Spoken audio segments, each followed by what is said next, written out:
quick one from me.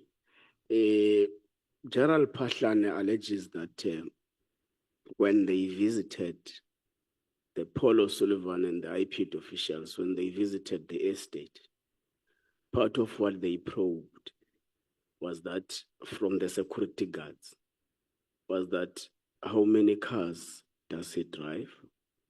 How many protectors does he have? What kind of ammunition, firearms do they use? And all those sort of things. Was that part of the IPD investigation? So, if I can respond, the first issue I was not there. I don't conduct investigations myself. In terms of the act, I must provide strategic direction, which is what I do. So I was not there and I didn't know the circumstances, how they came about to be there, but I did ask questions afterwards. And clearly the crime intelligence people, 3 of them, the one we didn't have in, but we have it now, Heine or Henia, Kruger and Kutsia, they don't suggest any of such issues were asked. Now, to complete the answer, if such issues were asked about what weapons and stuff like that, I wouldn't agree with that. I wouldn't agree that that's right. So I would not go along with that. If I was in a situation, it's not part of investigation. Perhaps maybe the cars, how many cars are there moving in and out, what type of car? Part of the car investigation, maybe. The buying and selling of serious price fluctuations, perhaps then, but not about security and stuff like that. So according to you, when you checked that fact, there was no one who collaborated with that statement. What we're asking was, but General Pahlane brought some affidavits as well here. I didn't see his affidavits. I don't know what transpired there. I only go on what I am told. But I don't know what he brought here. What I know is he's facing charges, 2 different cases, and he's out on bail. Thanks, Chair. Bride, I think you said there's a man called Leon Bangwa. Yes. Who has a fake ID, and at some point he was the chief of staff for the former minister of police. Is that what you said? Yes. So, by saying that, do you mean that the former minister of police hired in his office an illegal immigrant? Is that what you are saying? Yes. Since when has he been here in South Africa? I'm answering your question whether he was illegal or not. In fact, he served a jail time for being an illegal immigrant with a false ID. Where is he now? I don't know. The question is he still within the country or is outside South Africa? I don't know where he is now. You don't know. So if he's still in the country, then he's still an illegal immigrant. Is that your evidence? I don't know what's his status now, if his status has changed, if he's expunged his criminal record or whatever. But at that stage, his name was Lionel Moyo from Bulawayo. So he was born in Bulawayo, not in South Africa. That's what the papers are from Zimbabwe. So if he says he was born here in South Africa, he got an ID of Zimbabwe when he was still in the military training, how would you respond to that? It's highly possible, but why go around? And on his CV, he uses the same false ID. Why would you do that? It's possible. A lot of people are born outside the country. So the conclusive evidence that we are tendering before this committee is that former Minister Nhleko hired an illegal immigrant. So he violated the law. With no security clearance, yes, and with without a valid ID for South Africa. Okay. No further question, Chair. Thank you. Thank you, Chair. I must say that my first question or a follow-up question, Mr. McBride. Do you have any mythology towards all the people who were here before us? Do you have any? Mythology. Okay, let me put it simple for you. Do you have any hatred? Myself? For any reason towards any witness, in particular Nkabinde and Patlane? No, it's irrelevant to me. But I didn't ask to be here. I was called to come here. I understand that. I'm saying what you've testified before us here.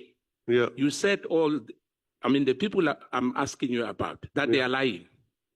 In other words, they are mendacious, and it's only you who's telling us the truth. No, it's not true. On each and every occasion, I've brought in other testimony to that effect, and I've exposed the lie. No. I'm saying to you, they were saying as well, they are exposing the lies. So who's lying here? Is it you are the only person who's telling us the truth?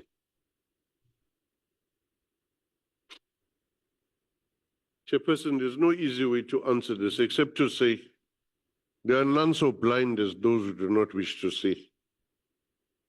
I'm repeating again.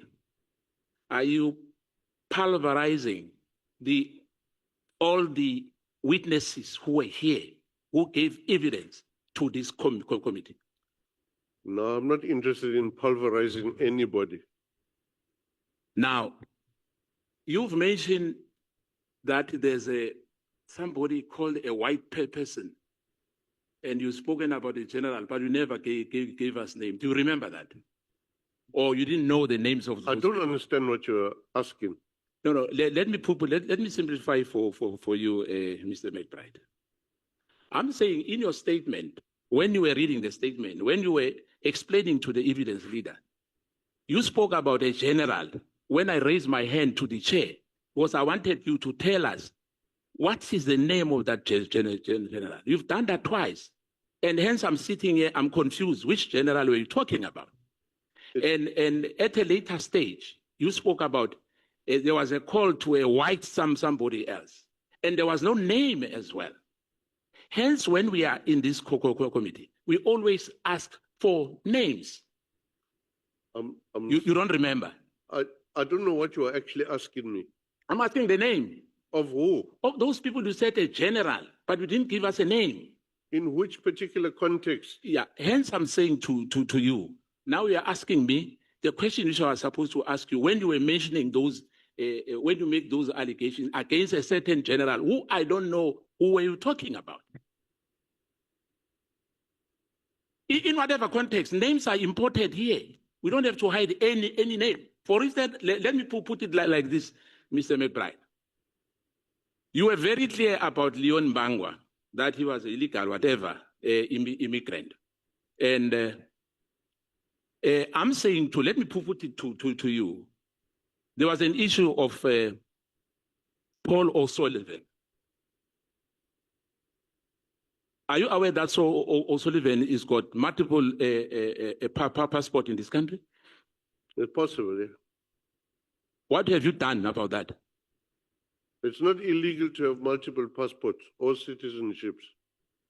Yeah, let me put it to you. Are you aware that Paul O'Sullivan's got multiple passports? Do you agree on that? Do you agree on that? Are you agreeing with me that he has a multiple passport and there's nothing wrong? That's what we are telling the committee today. It's not against the law, the way I understand it. So if it's against the law, then action can be taken by Home Affairs or... Point of order, Chair. I thought this time was for clarity-seeking questions. This doesn't sound like clarity-seeking question. I think maybe Honorable Skhosana wants to hold off until tomorrow to cross-examine the witness. Don't do but there's one chair here. Chair, can you please once again? That is not a point that is Sangweni, please. being disputed. Honorable Sangweni knows very well that there is one chairperson. She has a right to call a point of order. We have given you time, and we are still giving you time, Jali. We are still giving you time to ask clarity-seeking questions. Me as well, because when you remember when I raised my hand, you said I must lower my hand. Chair. It was not you alone. No, I'm talking about Honorable myself. James as well, Honorable Chair. Ngola as well. They'll speak for themselves. I'm saying to you, the witness spoke about the general. I'm still going there again because the issue which you are talking about. Ask the witness the question. It doesn't want to respond on that. It says the context. Don't you want to respond, Honorable McBride? Oh, Mr. McBride, sorry. Anyway, you have been a member of this house. Liberation Movement, McBride. Okay. Sorry, Chair, I'm not sure what the question is because we jumped from it. No, he says that during your testimony, yeah, you mentioned that there was a white general. You said what general? Said someone phoned a white hair person, Yeah. but he never gave us a name of So that white person who was phoned. Yeah, what he wants is the name of that white person who was called. I don't know what the context is. Where was this white person phoned? But it's you who said so. But we are asking me now, Mr. McBride. Hence, I'm saying, Chair, we gave him too much time to say things without giving us names. He has forgotten about that. He has completely forgotten about that. But it's him who said so. It's not me. What was he talking about? When That's why I want him to elaborate on that. What was he talking about? When You are saying a white somebody else was called. I don't know. Yes, Where I'm sitting, I don't know. What I'm asking is at which point during the testimony? Chair, I was not the one who was giving evidence here. You've got your researchers, they can tell you. I'm not giving evidence. It's him who must be asked that question. It's not me. Hence, I was raising that because I could see that, you know what? Honorable member. The end, when I'm going to ask him, he will say he doesn't remember. Ask him the question. I'm asking him again. Yeah. Which white person he was talking about? I'm still saying that because it's him who said so. Yeah. What is the answer, Mr. McBride? The only time I mentioned white man was when I said my colleagues did the white man thing. They pushed Paul in front to find a way in. No, I'm not talking about that. There was a call which was made to a white person. Chair, that's what he said. If you go to the Hansard, you'll get that. Chair, protect us, please. Chair, if you may. No, I can't protect. Until 12 o'clock. Honorable James, wait. Listen here, honorable members. I can't protect you from yourselves. No, Chair, you must give context. We just went through an entire witness statement. Just give at least one. I cannot protect you from yourself. So we're going to sit here until 12 o'clock. I can't protect yourself from yourselves. Chair, can you acknowledge me? When you say, Full member is gone. The honorable member is Honorable gone. James, when you say protect us, you include Honorable Skhosana in that statement. Yeah, Honorable Skhosana, may you please ask the question that you want to ask? Chair, I've asked this question 4 times now. There's no answer. What is Chair. The context of the question? Interjection, Chair, if there is such. May I interject, Chair, for a solution? Can I? No. If you have a solution, present the solution as a collective there. You are sitting next to the Honorable. The MKP speaks in one voice. Honorable Nomvalo has just reconfirmed here that the MKP speaks in one voice. Chair, I can be sarcastic. And if some members, they are catching feelings here for whatever reason. Chair, give me a chance. Let's not go there. I have, listen, Honorable Skhosana, I have given the honorable members who spoke before you, I gave them chance to ask the witness questions. I don't want you to digress and start looking at other members. No, ask the witness questions.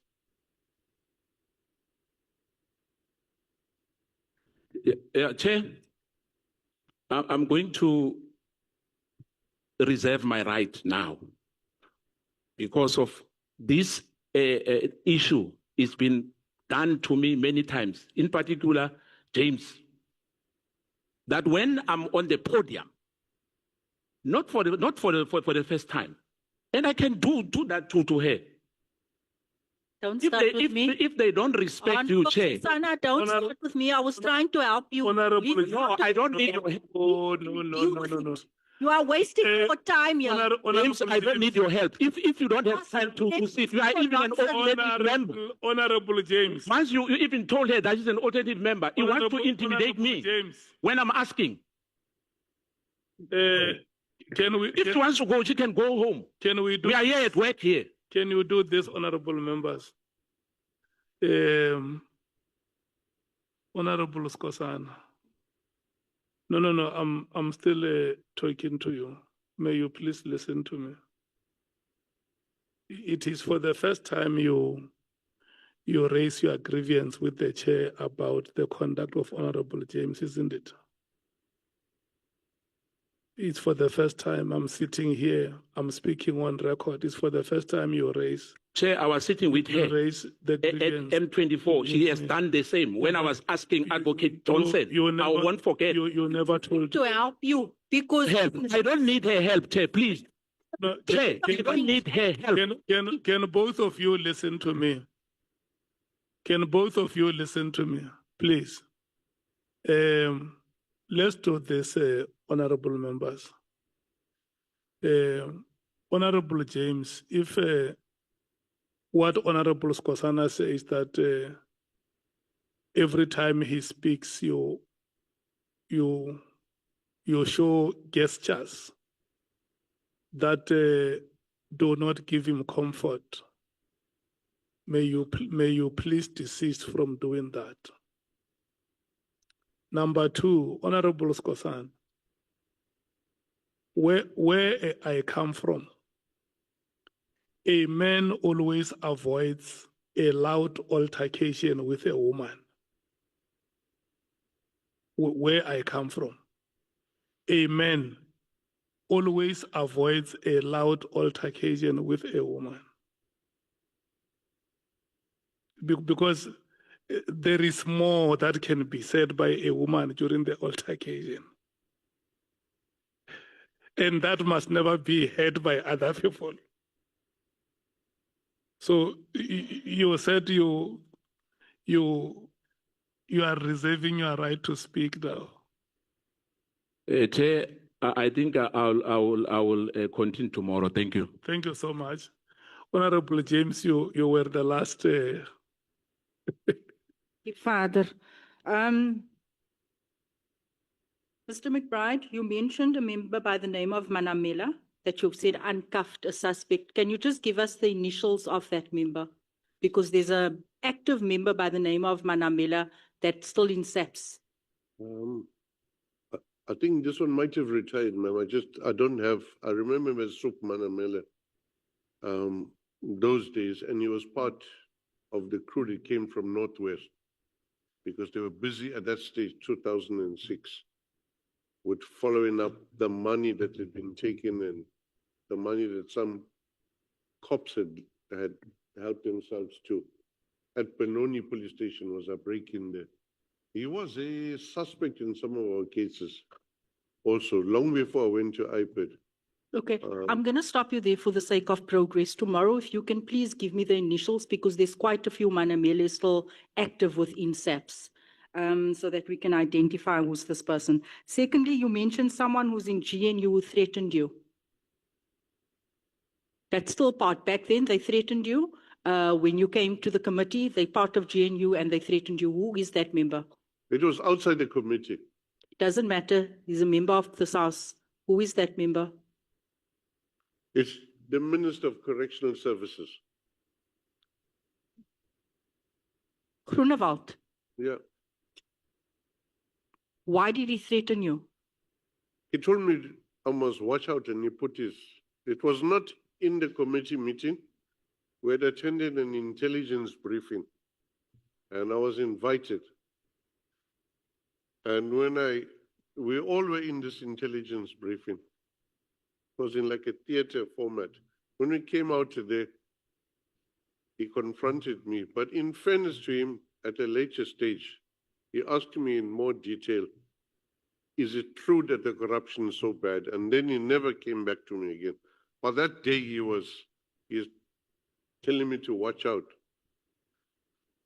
So for some reason, Patlani is like untouchable. There are, Chair, anecdotal statements about why he's untouchable. But I don't want to go there. That's speculation. The fact is, the current minister threatened me. Minister Groenewald, Peter Groenewald threatened you Indeed. when it came to accusations made against General Patlani. Yes. Okay, thank you. Let's leave it there. But And then also, my last question, in your testimony, I'm not sure if I heard correctly, you can correct me. You mentioned Jackie Selebe as a big brother. Was it like a big brother to you? yeah, he's when we came out of prison, he was in charge of the welfare. Okay, I don't want you to go any further. I just wanted to get clarity on that because Jackie Selebe was in cahoots with drug smugglers, such as Glenn Agliotti, and you consider him as your big brother. Yeah, that I'm was- going to leave it there. Thank you. Yeah. Thank Thank you, you, Chair. honorable members. Thank you, Honorable James. Mr. Robert John McBride, it's me who is speaking now. If you can look at me. Yes, sir. Advocate Bongiwe Mkhize, thank you so much once again. The meeting has come to an end. May you please stand up and leave. We are meeting here again tomorrow at 11 o'clock.